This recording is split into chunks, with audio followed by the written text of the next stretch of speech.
Hello, fellow communicators, and welcome back to Stories Lived, Stories Told. As always, I'm Abbie, and I think it's so important for us to have language around our communication patterns and to have tools and skills that help us communicate better. So with the help of the CMM Institute, we're using this podcast as a space to have this ongoing conversation about how we communicate and how we can be better. Because when we communicate better, everything in our social world gets better. Today we get to have a conversation with John Burnham, a systemic therapist in England who is such a great example of harnessing the power of intentional, thoughtful communication to create better social worlds. This will be a two-part conversation, so if you're left feeling like you're wanting more, don't worry, you will get it. I hope you're able to take what you can from this conversation and apply it to areas of your own life to better understand the communication that's happening in your relationships and to start to grow in the direction you want. So with that, let's begin. John, thanks so much for being here. Thank you for inviting me. Well, one of the questions I want to start with, since most of our conversation today is going to be you sharing your stories with us, because that's, as you know, a big part of CMM is the storytelling that we do. And so part of my kind of thesis for this podcast is that I want this to be a space where people can learn to share their stories as well as feel heard and hear other people's stories, because I don't believe everyone has always had the space to share their stories. I think people have lots of thoughts and feelings and ideas about their lives and the stories they experience and what happens to them and what they make happen, but they haven't had the space. So this is about that space. So I wanted to ask you, how comfortable do you feel telling your story? Have you had spaces that made you feel safe to tell your story, or have you received messages that kept you from telling your story, or maybe both in different contexts? Well, I want to tell you two stories. Please. About that. One from a long time ago and one right up to present. Okay. One was when I was at school, and Sheila McNamee helped me to remember this. She said, John, when did you first become a storyteller? And I couldn't remember. And then about 2 months later, clicked, and I wrote to her and said, I've remembered the answer to your question. She couldn't remember the question she'd asked. It just goes to show how questions live on, even if the person who asks the questions forgets the question. Absolutely. The person who was asked it often remembers it, and it lives on. Mm-hmm. And I was at school, and I'd been missing a lot of school, playing truant, and I was in danger of being expelled, or at least suspended. And I was called in to see the headmaster, and he said, well, what's this all about? And I told him a story about what things were going on at home, and my dad's drinking and how that was affecting things, and so on and so forth, and how I had to do things. And so school became less important. I had to attend to other things, and told him this. And he sat and listened patiently. And at the end, he said, well, Burnham, he said, I don't know if a single word of that is true, but you do tell a good story. And I think maybe from then, I don't know if from then, but that sticks in my mind, the power of stories. Yep. Now, it was true. Yes. It was true. But I took a risk in telling him that. Right. Absolutely. I was working class background.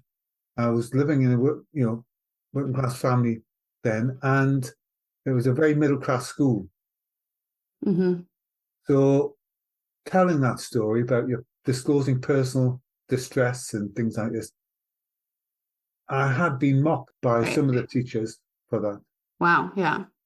So I took a risk in telling him, and he didn't mock me with that. So the risk was worth taking, and but it did show the power of being able to present yourself in particular ways and through stories and so on. And that he didn't suspend or expel me. Not then, anyway. More recently, I wrote a chapter with Lizette Nolt, Taking the Plunge. And I don't know if you're familiar with the model I founded and then co-developed with Alison Roper Hall called the Social Graces. Yeah, why don't you explain that a little for my listeners? It relates to gender, geography, race, religion, age, ability, accent, appearance, class, culture, ethnicity, employment, sexuality, sexual orientation, spirituality, ... S, which stands for something else that we haven't. Right. But it was a way that I used to try to remember all of the different aspects of identity and so on. I've always used acronyms to help me remember things, and so that was one thing. And we talked about personal and social graces, and we wrote a chapter together, and she sent me, she's familiar with CMM and other social constructions ideas, she sent me about 10,000 words of theory, which were, I thought, well, she's done that bit, what can I contribute? Mm-hmm. And I sat down, and so this is a chapter in a book called Surviving Clinical Psychology Training. So this is for people in training. Yes. And I sat down one night and just wrote some of the experiences I'd had, something like the one I've just told you about, but more about that displayed my, at that time, ignorance, displayed my sexism, displayed the things that I was raised in, yes, and wasn't aware of. I thought, that's the way life is. I didn't question that. Yeah. And so I talked about that, and then talked about the process of unbecoming that through the people I met, the families I work with, the colleagues I work with, generous enough to listen to those and to question me about it and to help me to shift positions and open my eyes to things that I didn't think existed. Because I was raised in Newcastle, which at that time was a very monocultural.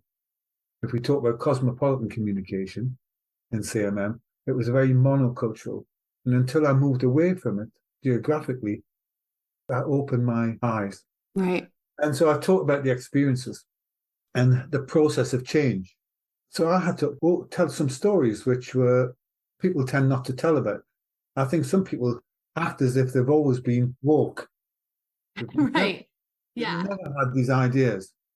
I think for people of my generation, it's just not true. Possible. It's unlikely. Yes. And I think that's influenced by the way people are criticized for things that they said 20 years ago. Right. And so I took the risk of saying these things and then describing the process. I gave it to a colleague, and she came back and said, John, I think people might be scared about what you've written, might be perturbed. That was after I'd done this, the hardest thing was not to edit. Yes, that it makes sense. You want to paint yourself in the best light possible, but that might not be the full story. And I think people are tempted to do that, especially if they're writing or talking about themselves. But what I find is that the stories we most want to hear from other people are those really vulnerable ones where we messed up or we didn't get it right, but we learned from it. And I think people want that from other people, but find it hard to do. Yeah. We find it hard to do for ourselves. Yeah. Yeah. I think so. People want transparency, but do they? Right. Yes. Yeah. Because it can make them uncomfortable. It's like you said, to read, things that you said or thought, but could be a good kind of discomfort, one you would want to lean into. Yeah. So I put in a reader alert. I said, this is not a cry for help. Yes. I put a little box, reader alert. This chapter is about how I process these things. And want to let people know that if you're concerned as a trainee about these thoughts and ideas, training is about working them through, not judging you whether you have them or not. I don't think it should be about judging people. That's their experience so far.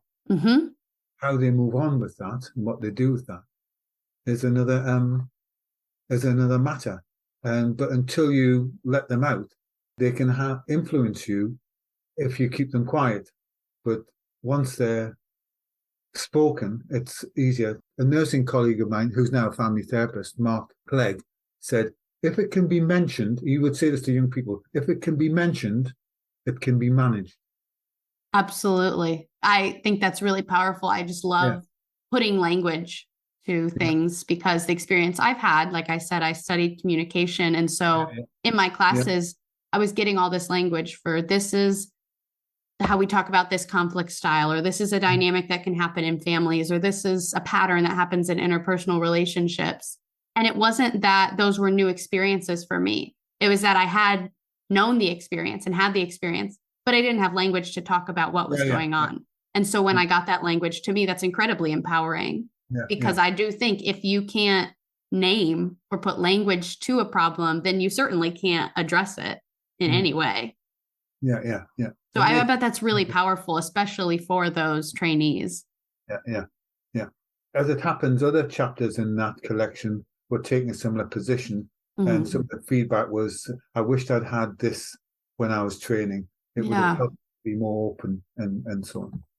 So Lizette Note, she became more open about her experience as well. So I'd been open. And so we took that risk together. And I wrote this with Barbara on and supervision called relational integration. And we used CMM in there. And we shared a lot of our history and things like this. So I'm doing that more, taking that risk and hoping that as a trainer, I always think that I shouldn't be I don't expect trainees to do something that I wouldn't be prepared to do myself. Absolutely. And so often this is the topic today, or this is what I'm going to, and I will give a personal example. I will take the lead by showing a willingness to share, not I'm sitting here and you share and I keep quiet. It's not that kind of relationship. Right. It's the vulnerability begets vulnerability. Yeah. Well, it sounds like you have found this relationship to storytelling of understanding that when you are able to be vulnerable and take that risk to share your stories, that allows other people to come into that space as well.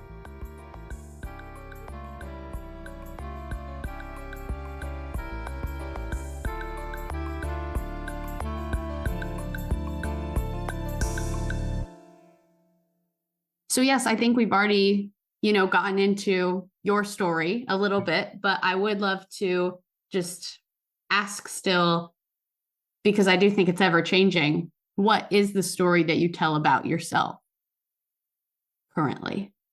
The story. A story, the story. Who are you? Who is John Burnham?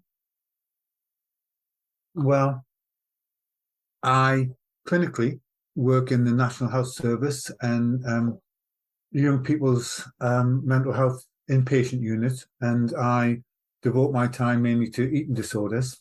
So over the years, I've worked there since January 1977 as my main kind of work base, but I've also worked at KCC in London and other places around the country on a kind of visiting basis. But I work mainly now in multifamily therapy, which is where we get up to 6 to 8 families, all struggling against the influence of anorexia nervosa and other eating disorders. And we have meetings, and I used to do it face to face, but now we do it online, and it's a very moving kind of work and really rewarding to see how the community that is built up between the families is such an important resource. And we have what we call graduate families who've been through the program. The young person's left the unit and transferred back into the community. And the families, including the young people, are willing to come back and talk to the people who are currently in the program. We've got about 14 families who do that now. And it really is fantastic. So that's what I do clinically. And I work with sometimes 1 or 2 families individually. I teach on the MSc still. I used to be head of systemic training, but I still work on the program, teaching and supervising. I run the supervision program with Rabina Singh, who's joined me this last year to co-lead it. So I'm travel around and write. I've written about 5 or 6 publications in the last 2-3 years. You've been busy. So busy. Well, that's incredible. What is it for people who don't know what is the supervision program? What does it mean to be a supervisor in your setting? It means that your ability to do live supervision, to watch somebody as they're working with an individual, couple, or family, and to intervene as the session's in progress, which is a very, very tricky process. I bet. It can be ever so helpful to intervene in the middle of things, and it can be ever so unhelpful. Right, right. If you pop a question through or something like that, then somebody might say that, oh, I just didn't know what to do, and just asking that question was helpful to move it along and so on. Or I was just about to do that. Right, right. A little too eager. Yeah, so it's quite a skill, but then to do supervision of people in all sorts of different contexts, both as systemic psychotherapists, but also psychiatrists or psychologists, people in other disciplines. It's interesting. Family therapy supervision is the supervision of a particular method of work. Okay. Systemic supervision is an orientation of the supervisor. So it doesn't require to be a family. You're looking at the significant relational system in which the supervisor is embedded. And you're not trying to do their work. You're trying to help them to situate themselves in their work. So systemic supervision, I think, is different level of abstraction from family therapy supervision. Yeah. It's interesting that, because when you write stuff and teach, people create a story about themselves. And I'm not sure I have a story. Certainly I don't have the story. One of the ways I think about that is when students ask me something, and I'll say, well, why wouldn't you think that I would be worried about that as well? Or why wouldn't you think I would have difficulty? Or why wouldn't you think this about me? And they say, because you're John Burnham. And while I take that as some mark of appreciation, right, and sometimes respect, and appreciate that, I will often say, I don't think I know the John Burnham that you know. Right. I don't see myself through the same lens. I know, yeah. I know other things about me. Right. That's a good response. And my daughters tell a different story about me than you might tell about me. Right. And some of them might overlap, but some of them will be different.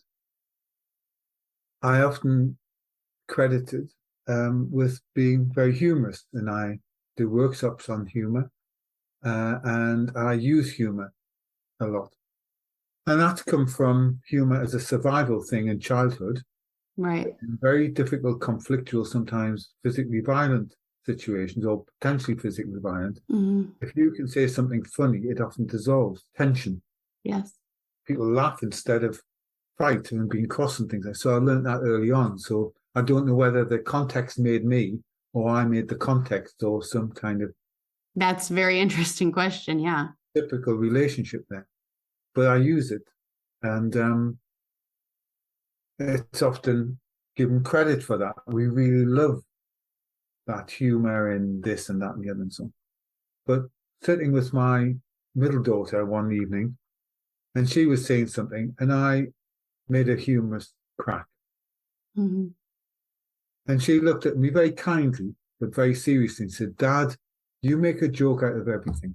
And that was a moving moment for me, because she said it kindly. She didn't say it critically. Yeah. And she does have that ability to be able to address some very serious things, but in a kind way. And I think that makes it easier to hear. I have a model called PPRR, Problems and Possibilities, Resources and Restraints. And what I do there is to put something in the middle and ask, what problems might this give rise to? What problems might this resolve? What possibilities might this, whatever it is, open? Right. What possibilities might it close down? How and when is this a resource? How and when is this a restraint? So that I was putting them into the different quadrants. But when I did that, it kind of, say, hope, you might put that in as a resource and possibilities. But hope can be a restraint sometimes. If people keep hoping for something that isn't going to happen, that rise of hope and then the crash, rise of hope and then the crash can be a restraint to kind of accepting things as they are, not hoping for things that can't be. When you love somebody who doesn't love you, Yeah. is that hope can be a real restraint to you to accepting the possibility of accepting things as they are. So when I put humor in the middle, my daughter helped me to put how and when is this a resource? How and when is the restraint? And that led me to move out the story of myself as always humorous to sometimes thinking of a humorous response, but not saying it. That's a really incredible model way to think about things, because not all of our experience or the emotions like hope or love that they're not so one-sided as we think they are. I think that's really helpful. Like blame. Blame is usually put in as a problem and a restraint. Adopt a non-blaming approach as an absolute. But if you put blame in the middle, you can say, when and how is it a resource? Right. And sometimes when families have been blaming each other, I've said, it may be not obvious to me, but how is and when is blaming helpful to you? And they said it's helpful if it helps people to take responsibility. A boy has said, your mum's been blaming you for the abuse that you did to your sister. How is that useful to you or not useful? And he said, it's helpful if she's clear that it was my fault. When she begins to say, well, maybe it was your sister should have said this, maybe. He says, when she says that, that's not helpful. It's much more helpful if she's clear that it was my fault. And that helps me to work on being different. Interesting. So blame was a resource. So I don't think it's up to therapists to decide. Yeah. What's what. You'd always put it in the middle and ask those questions. Great questions to ask. So that's who I am at the moment. Yes. Yeah. Somebody who tries to create models, and I use the problems, possibility, resource, restraint in conjunction with CMM. Problem, run it up the side of the hierarchy, and then see how is this a problem at each of these levels? What's the possibilities at each of these levels? I've adopted, combined, developed a relationship between the models. Yeah, those seem to be complementary to each other. Yeah. I ask the question of what's the story you're telling about yourself, or what is your story, or tell me your story, knowing that there's not one story, there's not a story, and that, yeah, I could ask many different questions of what's the story you tell about yourself, but what's the story your daughter tells about yourself or your colleagues tell about you. But I think it is interesting the way people choose to respond, because it's easy to maybe to talk more definitively about other people or things outside of yourself. But I think it's a really good ability to be able to say, to know yourself and to be able to speak about what is true for you and to tell your story, not saying, oh, I need someone else to validate this or confirm this for me, but I know it to be true about myself. I feel similarly to you that I'm lucky that I get to study all of these different models and tools that aren't restricted to the professional side of my life, that I also get to apply for myself and increase the quality of my relationships and my communication through those. Yeah.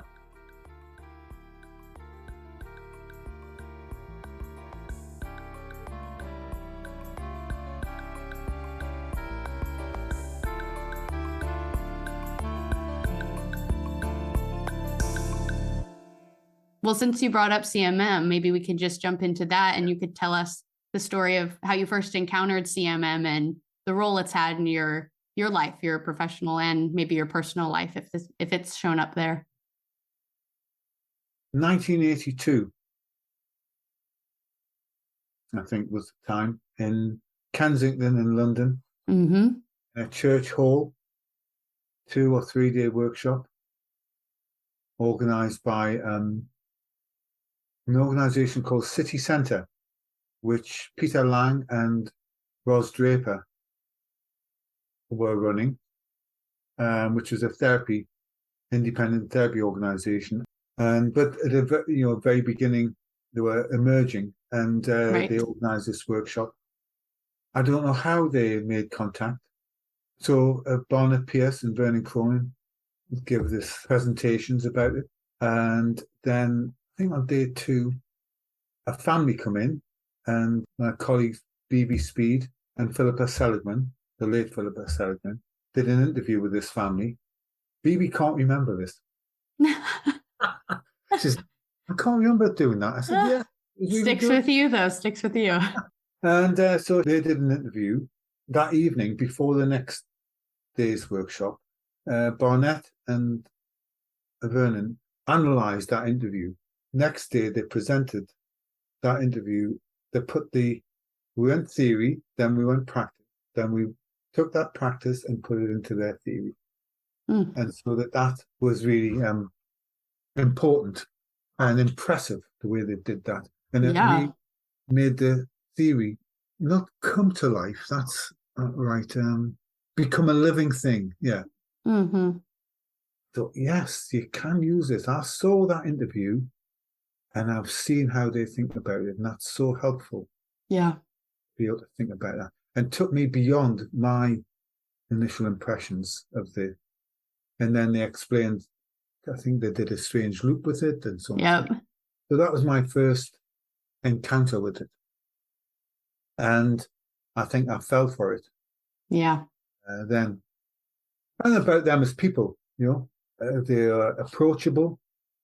To see them, they did that in the evening at the party that we were at. And you usually get presenters who enjoy themselves and have done a day's work and things, but you saw them continue to work at it. Yeah. And I think that fits in with the work ethic from my working class background, which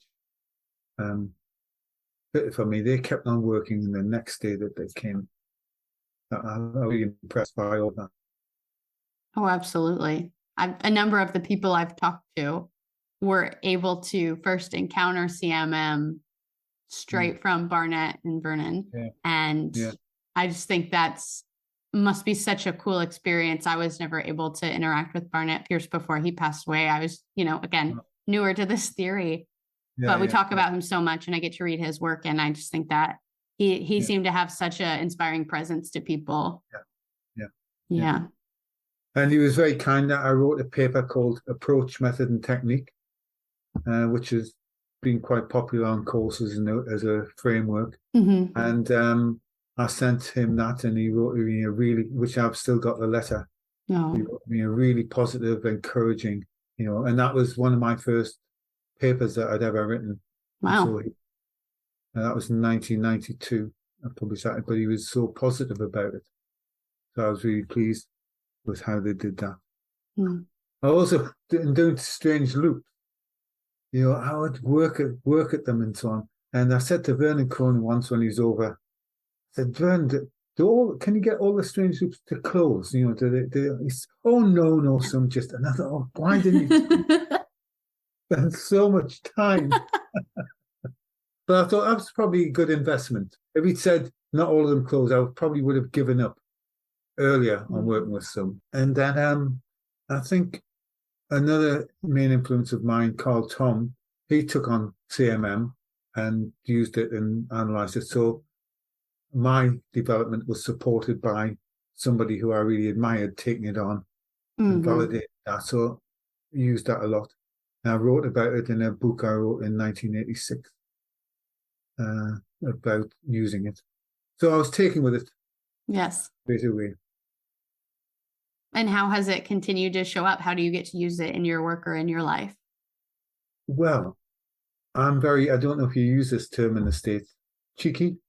Cheeky, yeah. I'm a cheeky therapist, a cheeky trainer, and I'm a cheeky student. So Vernon said to me one night, he says, the levels are not fixed in name, number, or order. So you sometimes learn it in a particular way, and in different cultures, those levels will be changed around. Sometimes somebody's self-story is at the highest level. Yeah. And they go against their culture in their life. They say, I'm stepping out of that and doing something different. So I took that as freedom to play around with it. And so I've renamed some of the levels and reordered them, redescribed them. So added levels, I took that as freedom to do that. So the culture, I've split into culture and society. And the distinction I make, people might make different distinctions, but culture is the broadest frame in which we live, the patterns that we exist in, the rituals that we adopt, the freedoms and restrictions that we have. And every culture elevates certain truths or practices, they elevate certain ideas or practices to the level of truth or law. That to me is a society with law courts, schools, universities. The buildings in some ways show what a particular culture appreciates. Churches. But whenever I go to a place, I sometimes ask the taxi driver, I said, on the way to the hotel or something, can you take me past some buildings that you think are particularly important in your city? And I said, make it a trip, and some take you to churches. The number of churches and cathedrals that they have that are important. Some take you to universities, physical manifestations of values that are important in a culture. In Sweden, they call the hospitals the new cathedrals. The people, that's where what they believe in. Universities can be thought of the same. Yeah, that's fascinating. In the city that I come from, Newcastle, the football ground is on a hill. And they call it the cathedral on the hill, where people go to worship. Right. So that culture and society, so looking at the culture, the broader patterns, but the society, what the values of any culture raised to the level of truth or law. And then it had family story, or originally it had family myth. And I've changed that to stories about significant relationships, which is more expansive than family. Family's one significant relationship. It's not the only. Yes, and people might have different experiences with family. So I might ask somebody if they're talking about something. I say, who do you go to talk about this to? Now, I used to say, who in your family do you talk most to? So that was restricting it to family. Now I say, who do you go to talk about this? Who was the first person you rang up to tell about? So who did you go around to tell, or who did you think to tell? And it might be family or a friend or a neighbor or somebody. So what's the significant relationship here in relationship to this? And so some people, I'll say, what are the things that you would never tell your family? But who would you tell about things that you would never tell your family? Yeah. So stories about significant relationships made it more expansive and inclusive and easier for people to answer. I can see that. Instead of life script, which seems singular, I say self stories or stories about self. So those stories might be stories what you're doing now, stories you tell about yourself, stories that other people tell about you. Those are included. Life script seems to be a bit, at that time, I thought it was a bit narrow. Yes, so, singular. So I played around and renamed and presented it as coming from CMM, but with my take on it. I think that's wonderful. The language that I've heard talking to enough people involved in the CMM Institute is that the goal is to be CMM-ish. Let it expand and grow and, be evolving. And that seems very CMM-ish to me. Yeah. I still use the hierarchy, Hmm. or I refer to it as a heterarchy. What does that mean to you? So I got it from Joyce Scaife, who was a student on our course, and she, in her dissertation, had found this term. And a hierarchy is more fixed. The boss is the boss, Uh-huh. the workers are the workers, the managers are the managers, and a family tree is a family tree. That's the Hmm. order in which they occurred biologically.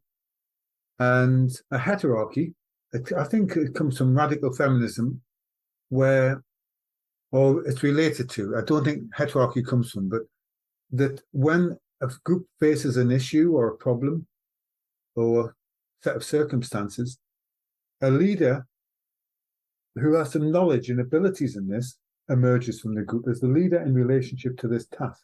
Mm. And they become the leader because of their skills, their knowledge. When that task is over, that person goes back into the group Hmm. and they meet another task. So a heterarchy is an organization that might be clear in relationship to that task. Yeah. But in relationship to another task, somebody else might lead. So the organization in that moment is clear. We're taking the lead from you. We Hmm. are da da da. And that's not to say people can't contribute ideas, but I think that's the heterarchy that is a useful way to think about the levels. You know, sometimes an episode is so significant it influences everything else. Hmm. It influences how you think about your position in your culture, what you think about your religion, what you think about your life. That episode, Yep. and it might change things in that way. That implicative influence. So I played around with that. Hmm. That helped me to develop something I call the actually not knowing position. Okay.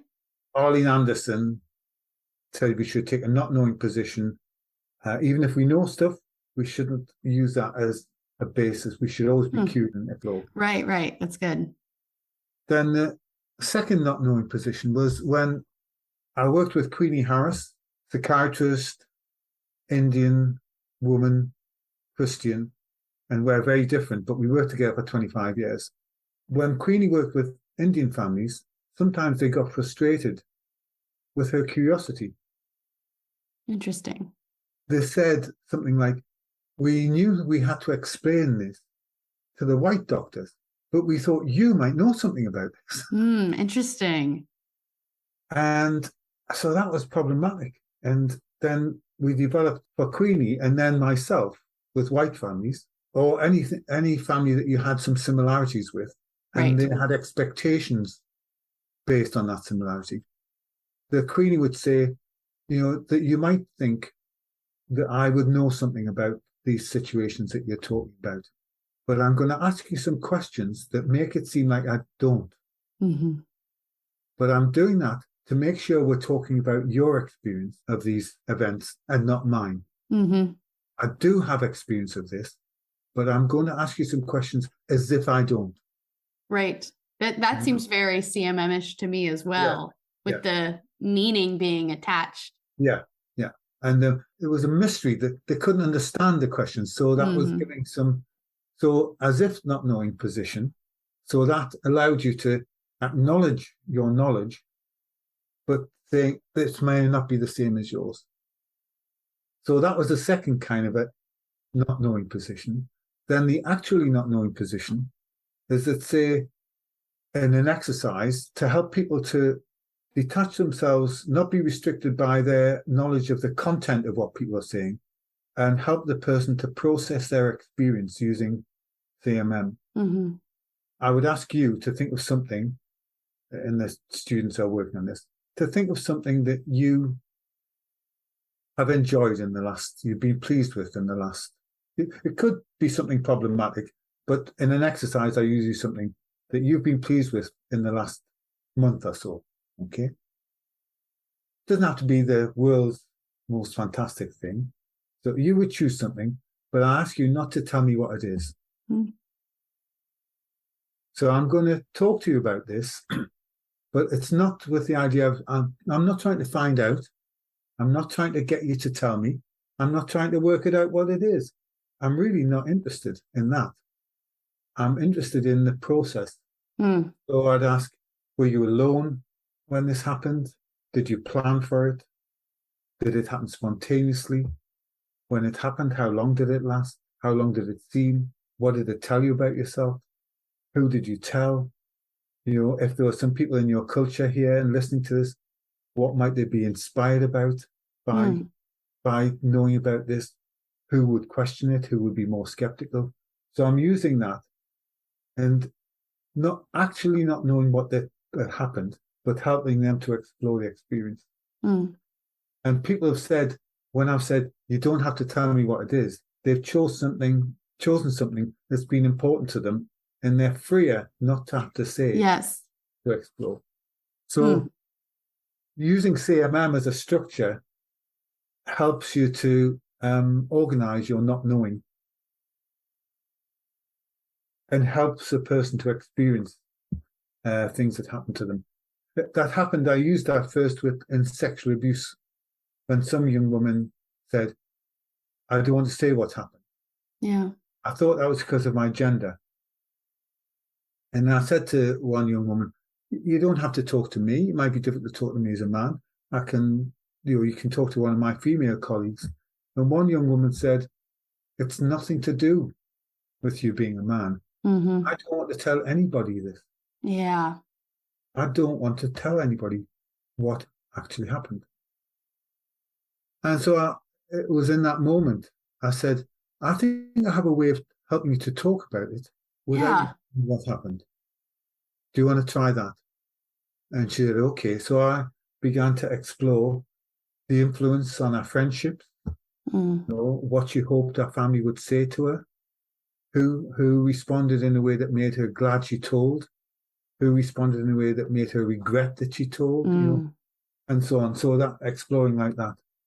Yeah, you really open up to just because someone doesn't want to talk about it or doesn't know how to talk about it yet, you can still help walk them through that processing Yeah. and re-examining and trying to understand. And that's really cool. That's a good way to walk them through it. Yeah. Mm-hmm. Yeah.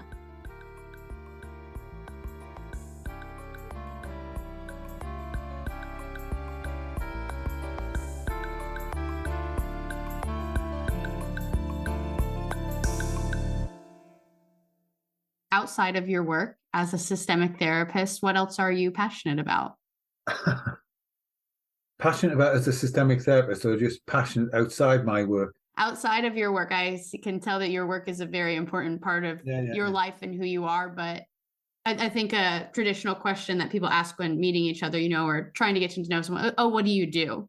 Okay. And we understand that means what's your job, but I want to stay away from just defining you by your job. So outside of your profession, I'd love to know what are other things that you're passionate about, family activities. Yeah. Well, I'm a grandfather now, and I really passionate about to have as much involvement and time with my granddaughter. And I have 3 daughters, and I'm married to a woman after, I think it's nearly 40 years now. And we got a camper van a year ago or so when the lockdown happened. Uh-huh. We're keen to do that, though we still both get so preoccupied with work that we don't use it enough. But sure. So I'm keen, but not very good at doing other things. But I suppose individually, I'm an active triathlete. I've been a lifelong runner, and then about 10 years ago, I changed from running to triathlons, and so I had to relearn to swim. And that's great because I'm mixed with people who have nothing to do with my work. Yeah. Nothing. And they talk about life in quite a different way sometimes. Yeah. Some of them are exciting and interesting. Some of them are a bit difficult. Sure. And so I compete for Great Britain. I train a lot for that, swimming, biking, and running. So I'm passionate about that. And the competitive side of it was important to begin with, and that's becoming less so now. Hmm. There's the enjoyment of the activities itself and the social groups that you mix with and things like this. In the places we're going to Bilbao, Yeah. we're having a holiday there. And before, when I was going to things, the the event was the competition was the important thing, Hmm. and the other stuff wasn't. But now we're going for a holiday, and I'm doing a duathlon in the middle of it, so I'm Right. more relaxed about it now. That's good. My wife's art I'm interested in. Hmm. She shifted out of work gradually, and I haven't. And she does art, and she has a room in our house, the room above this room, in which there are loads of paintings all in that room. Yeah. I don't know anything about art, but I really like her stuff, really do. Yeah. And so I'm passionate about getting her stuff out of the attic Hmm. and into the house. And Yeah. so a project. She's a bit shy about it, but Sure. I feel passionate about that. So Yeah. those are my main things outside of work. Yeah. That's But I'm good. still very busy with work. Yeah. What does it mean to you to be a systemic therapist? Maybe as a literal definition for people who don't know what is a systemic therapist, but then what is, special to you that you enjoy? Mm, God, that's a good question. And I know that's a trips off the tongue. People say, that's a really great question. But how I define a good question is I don't have an immediate answer to it. That's fine. Right? I know. And I really want to answer it. Hmm. That's what I define a good question as. If you ask a family a question, a reflexive question would be something that they can't answer immediately, but they want to answer it. So, systemic therapist, people ask questions like that. Yeah. Yeah. They ask questions that people don't have an immediate answer to, Yeah. but the person wants to answer it. It's important. Creating an answer to that question may be of some benefit, Hmm. may extend their thinking and so on. I'll tell you about a family I just worked with last night where the young one was very upset with me. And we'd had a meeting. I have to keep this confidential, just describe the process from my point of view. She was upset, crying about the outcome of a meeting. She was angry at me for some of the things I'd said. Her parents were there, her mother was consoling her. So I have a phrase that in that moment, what it means to me to be a systemic therapist is trying to turn a crisis for the therapist into an opportunity for the client. Mm. How can I respond in a way that turns this to their benefit, not Yeah. be defensive, Mm. not try to justify, not try to, well, sometimes I do, but not to make that the prime interest, Yeah. uh, but to turn this, what could be a crisis for me, into an opportunity. Sounds hard to do. It is. And I don't always live up to it. But Sure. that's one of the things I think a systemic therapist tries to turn a crisis for the therapist or the service into an opportunity for the client they when they criticize. It's easy to work with clients who are cooperative and not easy, but Sure. relatively so. But when clients don't like what you do, Yeah.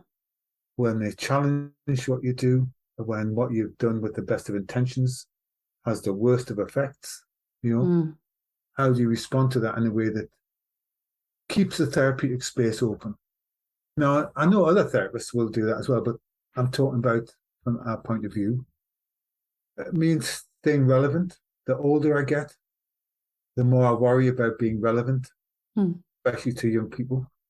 But I think I use my age. I've been doing this for a long time. And so I'm in the social grace of appearance when people come in and look. And I think, what is this old guy, this old white, know about this? So I'll make the most of that. Mm. I'll talk about tactic, and make deliberate errors in stuff, so they laugh at me. And that's in humor. I think the first person that should be laughed at is the therapist, Mm. and the first person you should laugh at is yourself.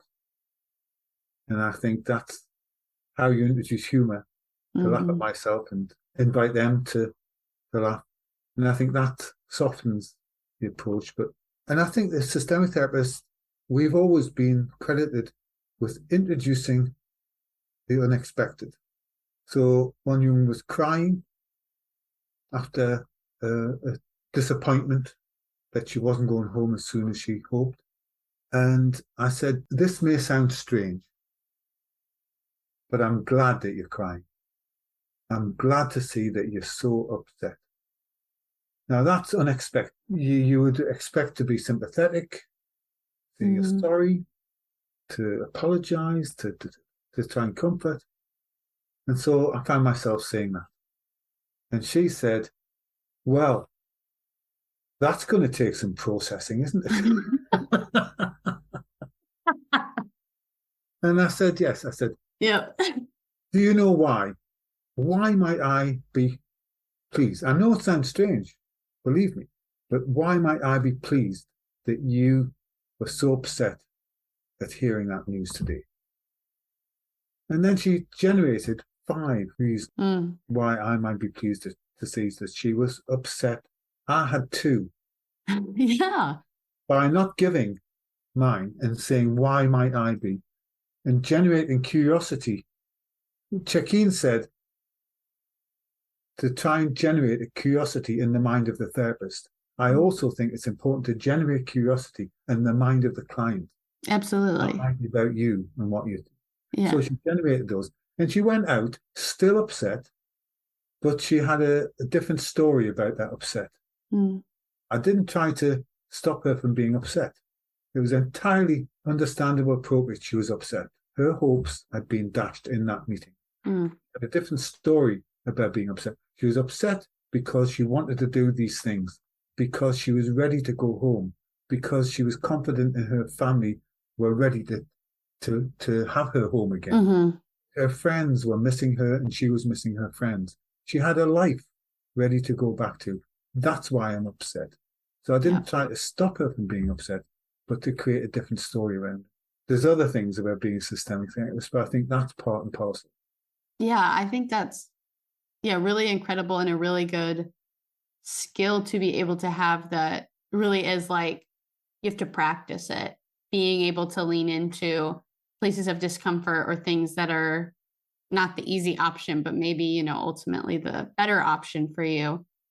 And I think that's part of what I want to encourage with this podcast is developing those kind of skills for people, giving them the language to be able to talk about the things they're experiencing. And so I wonder personally in your work, how you approach those complex moments of dissonance or tension, like complex ideas or feelings in spaces. How do you lean into those? That's another really good question. It's a question I've thought about a lot. And one of the things I think is that thinking beautiful thoughts do not necessarily lead you to do beautiful things. Yeah. The theories are fine, but as therapists, we have to do something with it. We can't just talk a lovely theory. Theories can help to shift us. I remember Barnett Pierce saying that he thought theorists were the therapists for therapists. Interesting. He said that we give you therapists a new theory or a different take, and you get excited, he said. And then you turn it into practices and questions and things like this.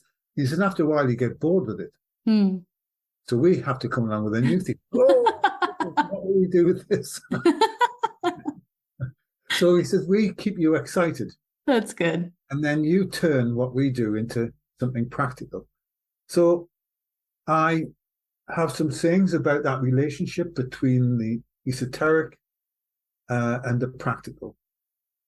And I think coming from a working class background, and my particular family story is I wanted to be good at something. Mm-hmm. Didn't want to be a generalist. And I was very purist to begin with. When I was doing something, I was doing something wholeheartedly. And I practiced and practiced and practiced till I could do it well. And so it wasn't enough for me to have people saying things. I'm curious about this and I'm wondering about that, which is a lovely stage. And then what are you going to do with that curiosity? How are you going to translate that into something that you can do? People in a way that might have a chance of them changing things. Let's go with CMM. So one phrase I have is think theory and talk ordinary. Now, ordinary is ordinary for the people that you're working with, which means, so there's no a singular ordinary way.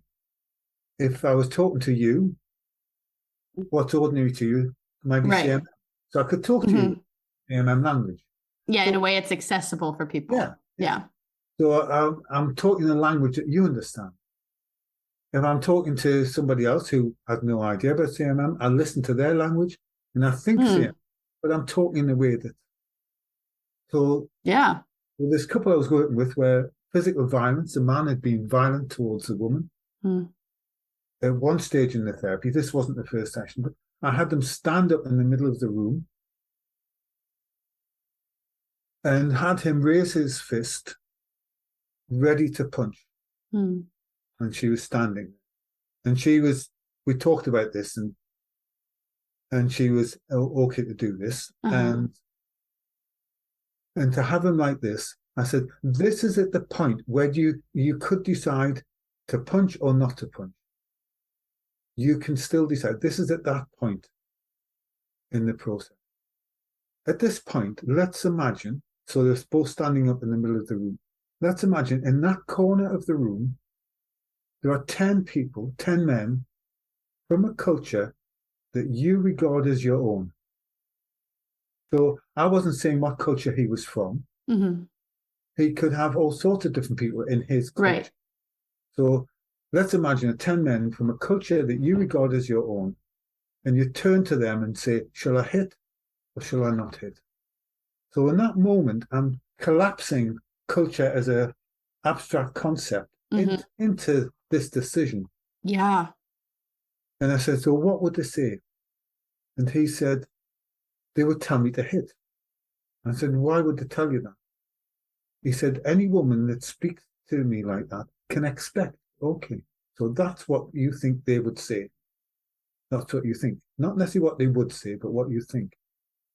And I said, a couple of sessions ago, when we were talking about how you see yourself as a person at the self-story level, didn't say that to him, but you regarded yourself as a leader, not a follower.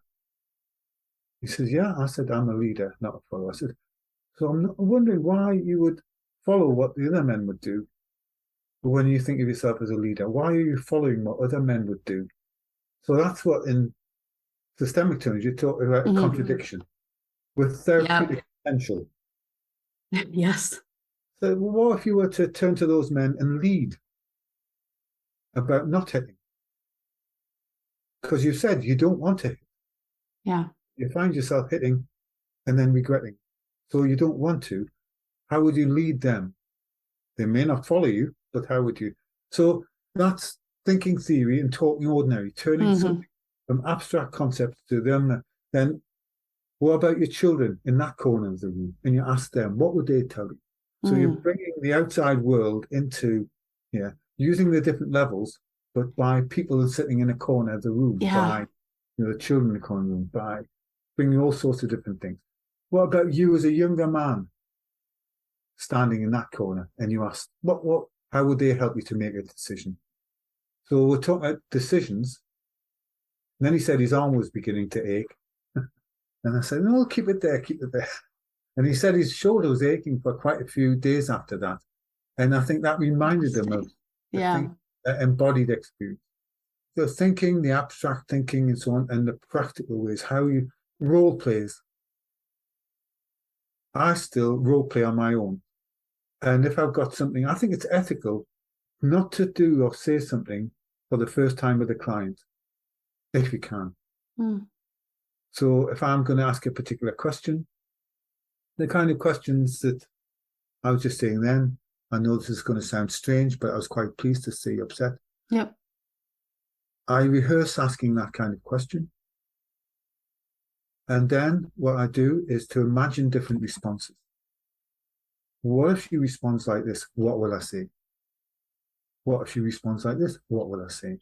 I try to imagine multiple responses and then try to think, how might I do this?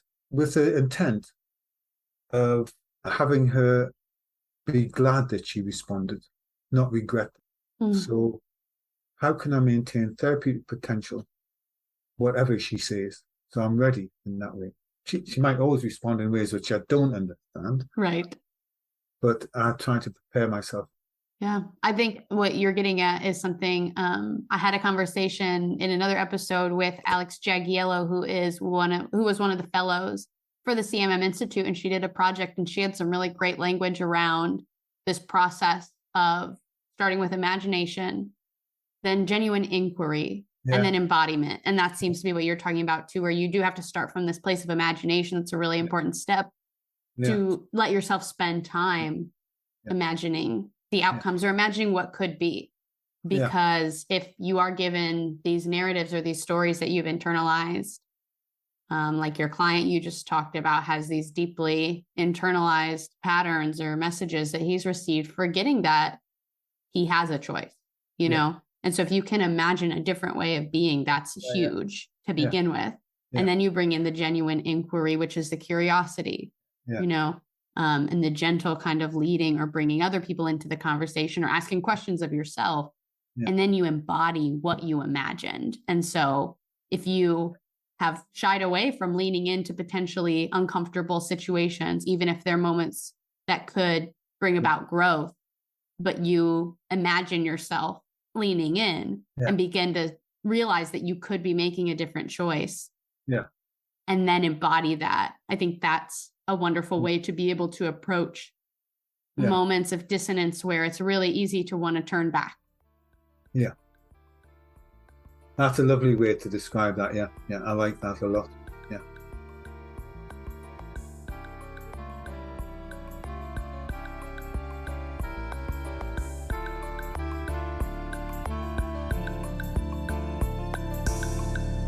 All right, my fellow communicators, that's all for part 1 with John Burnham. But don't worry, there will be a part 2. That'll be our next conversation episode to come out. Our next turn today is to take anything from this conversation that really speaks to you and try to use it as a lens to see your own life through and your own communication and your own relationships and your own actions. I think the PPRR model is definitely one I'm going to start using to really start to see how layered and complex everything we do is. Or if it's helpful to you, using John's version of the hierarchy model from CMM, using the different definitions of culture and society, close relationships, and self-stories. I think those are all great tools for reflecting and trying to understand yourself, your communication within context, or any other number of things that we discussed today. So again, this is just part 1. Part 2 will be our next conversation episode. Thank you so much for showing up. Thank you for being curious. And thank you for being a part of this dialogue with me. That's all for today. See you next time.